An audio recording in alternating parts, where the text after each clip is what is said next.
Ramsey theory in geometry. Example 13.12. Let us assume all points of the plane are colored either red or blue. Prove that there exists a unit segment with monochromatic endpoints. This problem was certainly different from all other problems discussed so far. The number of points in the plane is infinite, in fact, uncountably infinite. All our previously discussed problems dealt with finite graphs.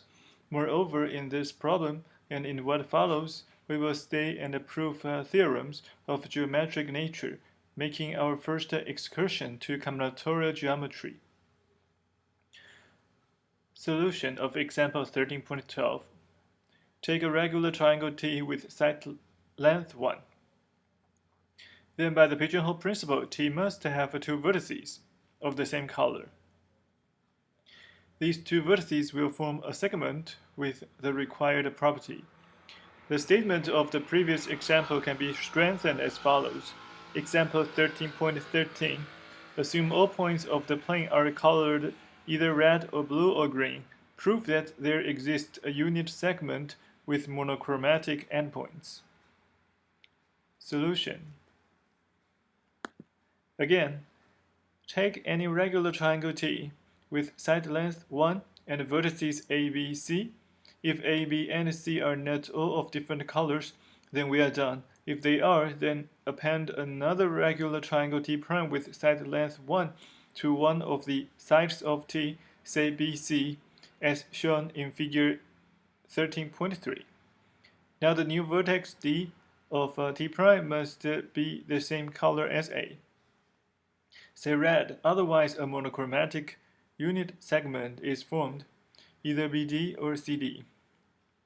Thus, we have shown that the segment AD, that is of length square root of 3, has monochromatic red endpoints. Note that we have not used any special property of T other than being a regular triangle of unit side lengths. Therefore, we could repeat this argument for any regular triangle in the plane and show this way that all segments of the length square root of 3 have monochromatic endpoints, otherwise there exists a unit segment with that property. Finally, take any red vertex R and take the circle K whose center is R and whose radius is square root of 3. Then all points of K must be red, which means that there is a unit segment with red endpoints. Indeed, K has radius square root of 3, so K certainly has arcs of unit length. Example 13.14. We colored all the points of the plane either red or blue. Let T be a triangle whose angles are equal to 30, 60, and 90 degrees and whose hypotenuse is of unit length. Prove that there exists a triangle with monochromatic vertices that is congruent to T. Solution. It follows from the example 13.12 that there exists a unit segment with monochromatic vertices.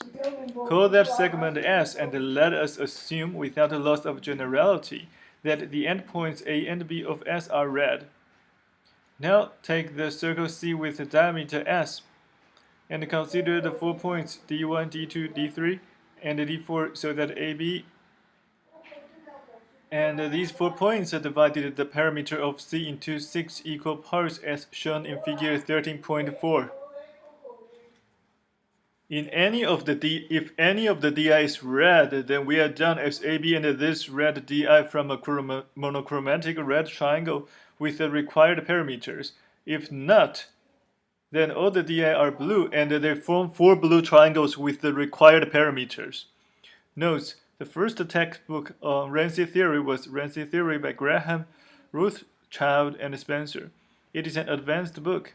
For questions of a geometric flavor, the reader is encouraged to consult Combinatorial Geometry by Pack and Agawa. Finally, for questions related to coloring integers, the most comprehensive source is Ramsey Theory on the Integers by Landman and Robertson.